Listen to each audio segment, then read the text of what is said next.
Subscribe कीजिए channel विश्व ज्ञान को और साथ ही बेल आइकन दबाइए ताकि आप पाते रहे लेटेस्ट वीडियो की जानकारी। नमस्कार दोस्तों, जैसा कि आपने पिछली कथा में जाना कि शरीर छूटने पर ययाति को स्वर्ग की प्राप्ति हुई। विष्णु पायन जी कहते हैं, जन्मजय राजा ययाति स्वर्ग में बड़े आनंद से रहने लगे। वहां इंद्र, साध्य, मरुत, वसु आदि उनका बड़ा सम्मान करते थे। इस प्रकार हजारों वर्ष बीत गए। एक दिन वे घूमते घूमते इंद्र के पास आए। तरह तरह की बातचीत होने के बाद इंद्र ने पूछा, राजन, जिस समय आपने अपने पुत्र पुरु की जवानी लौटा दी और उससे अपना बुढ़ापा ले लिया तथा उसे राज दे दिया, उस समय आपने उसे क्या उपदेश दिया? ययाति ने कहा, देवराज, मैंने अपने पुत्र से कहा, पुरु, मैं तुम्हें गंगा और यमुना के बीच के देश का राजा बनाता हूँ। सीमांत के देशों का भोग तुम्हारे भाई करेंगे। आगे ययाति कहते हैं, क्रोधियों से क्षमाशील श्रेष्ठ है और असहिष्णु से सहिष्णु। मनुष्येतर प्राणियों से मनुष्य श्रेष्ठ है और मूर्खों से विद्वान उत्तम है। क्रोध वंश किसी के मर्म स्थान को चोट ना पहुंचाए। अनुचित उपायों से शत्रु को भी वश में ना करे। ऐसा आचरण करना चाहिए कि सत्पुरुष सामने तो सत्कार करे और पीठ पीछे भी तुम्हारी रक्षा करे। सारांश यह है कि कठोर वाणी ना बोले, मीठी वाणी बोले, सम्मान करे, दान दे और कभी किसी से कुछ मांगे नहीं।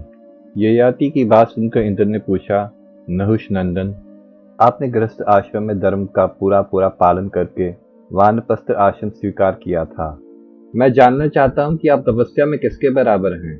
ययाति ने कहा, देवता, मनुष्य, गंधर्व और महर्षियों में अपने समान मुझे कोई दिखाई नहीं पड़ता। इंद्र ने कहा, राम राम, तुमने अपने समान बड़े और छोटे लोगों का प्रभाव न जानकर सबका तिरस्कार किया है। अपने मुंह से अपनी करनी का बखान करने से तुम्हारा पुण्य क्षीण हो गया। यहाँ के सुख भोगों की सीमा तो है ही, अब तुम यहाँ से नीचे गिरोगे। ययाति ने कहा, ठीक है, यदि सबका अपमान करने से मेरा पुण्य क्षीण हो गया तो मैं यहाँ से संतों के बीच गिरूं। इंद्र ने कहा, अच्छी बात है। इसके पश्चात राजा ययाति पवित्र लोक से च्युत होकर उस स्थान पर गिरने लगे जहाँ अष्टक, प्रतजन, वसुमान और शवी नाम के तपस्वी तपस्या करते थे। उन्हें गिरते देखकर अष्टक ने कहा, युवक, तुम्हारा रूप इंद्र के समान है। तुम्हें गिरते देखकर हम चकित हो रहे हैं। तुम जहां तक आ गए हो वहीं ठहर जाओ और उदासी और मोह छोड़कर अपनी बात बतलाओ। इन सत्पुरुषों के सामने इंद्र भी तुम्हारा बाल बांका नहीं कर सकता। दुखी और दीन पुरुषों के लिए संत ही परम आश्रय हैं। तो भाग्यवंश तुम उन्हीं के बीच आ गए हो। तुम अपनी अवस्था ठीक ठीक सुनाओ। ययाति ने कहा, महात्मन, मैं नहुष का पुत्र और पुरु का पिता ययाति हूँ। मैं समस्त प्राणियों का तिरस्कार करने के कारण स्वर्ग से गिरा दिया गया हूँ। इसके बाद अष्टक ययाति से कई प्रश्न करते हैं। प्रश्नों का उत्तर देते हुए ययाति कई उपदेश देते हैं। वह कहते हैं, पाप पुण्यों का नाशक बताया जाता है। वह नरक की प्राप्ति कराने वाला है। वह उद्दंड पुरुषों में देखा जाता है। दुराचारी पुरुषों की दुराचार का श्रेष्ठ पुरुष अनुसरण नहीं करते, परंतु साधु पुरुष श्रेष्ठ पुरुषों के ही अनुकूल आचरण करते हैं। मेरे पास पुण्य रूपी बहुत धन था, किंतु दूसरे की निंदा करने के कारण वह सब नष्ट हो गया। मुझ में अभिमान था। अभिमान नरक का मूल कारण है। सत्पुरुषों को दुष्टों का अनुकरण नहीं करना चाहिए। जो धन धान्य की चिंता छोड़कर अपनी आत्मा का हित साधन करता है वही समझदार है। धन पाकर फूलना नहीं चाहिए। विद्वान होकर अहंकार नहीं करना चाहिए। जो मनुष्य बहुत धनी होकर उत्तम यज्ञों द्वारा भगवान की आराधना करता है, संपूर्ण विद्याओं को पाकर जिसकी बुद्धि अनुशासित है, तथा जो वेदों को पढ़कर अपने शरीर को तपस्या में लगा देता है, वह पुरुष मोह रहित होकर स्वर्ग में जाता है। इस जीव जगत में सभी प्रारब्ध के अधीन है। जीव जो सुख अथवा दुख पाता है वह प्रारब्ध से प्राप्त होता है, अपनी शक्ति से नहीं। अपने विचार और प्रयत्न की अपेक्षा देव की गति बलवान है। ऐसा समझकर संताप नहीं करना चाहिए। दुख से जले नहीं, सुख से फूले नहीं, दोनों में समान रहे। अष्टक, मैं इस समय मोहित नहीं हूँ। मेरे मन में कोई जलन भी नहीं है। मैं विधाता के विधान के विपरीत तो जा ही नहीं सकता। ऐसा समझकर मैं संतुष्ट रहता हूँ। अष्टक, मैं सुख दुख दोनों की अनित्यता जानता हूँ। फिर मुझे दुख हो तो कैसे? क्या करूँ? क्या करके सुखी रहूँ? इन झंझटों से उन्मुक्त रहता हूँ, इसलिए दुख मेरे पास फटकते नहीं। विष्णु पायन जी कहते हैं, जन्मजय राजा ययाति समस्त गुणों से संपन्न थे और नाते में अष्टक के नाना लगते थे। अष्टक ने पूछा, आप तो अनेक लोकों में रह चुके हैं और आत्मज्ञानी नारद जी के समान भाषण कर रहे हैं, तो बताइए आप प्रधानतः किन किन लोकों में रहे? ययाति ने उत्तर दिया, मैं पहले पृथ्वी पर सार्वभौम राजा था, अर्थात सारी पृथ्वी का राजा। मैं 1 सहस्त्र वर्षों तक महतलोक में रहा और फिर 100 योजन लंबी चौड़ी सहस्त्र द्वार युक्त इंद्रपुरी में 1 सहस्त्र वर्ष तक रहा। उसके बाद प्रजापति के लोक में जाकर वहां भी 1 सहस्त्र वर्ष तक रहा। वहां विरत अवस्था नहीं आती। मैंने नंदनवन में स्वर्गीय भोगों को भोगते हुए लाखों वर्षों तक निवास किया। वहां मैं सुखों में आसक्त हो गया और पुण्यश्रीन होने पर पृथ्वी पर आ रहा हूँ।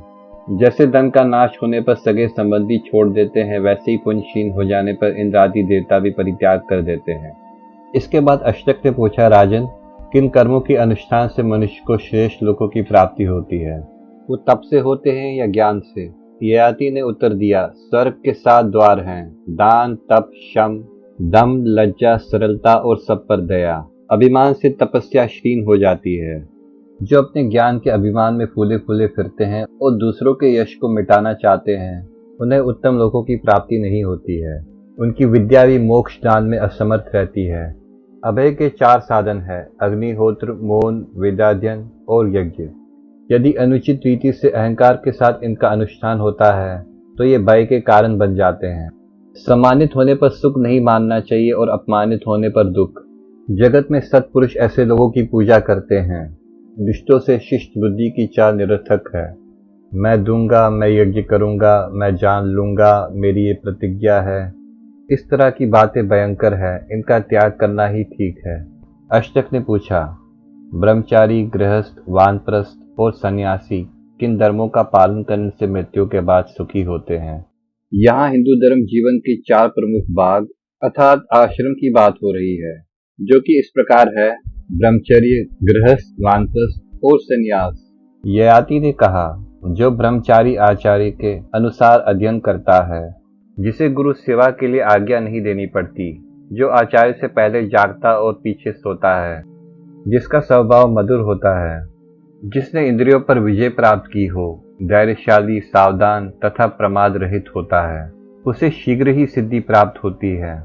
जो पुरुष धर्म के अनुसार धन प्राप्त करके यज्ञ करता है, अतिथियों को खिलाता है, किसी की वस्तु उसके बिना दिए नहीं लेता, वही सच्चा गृहस्थ है।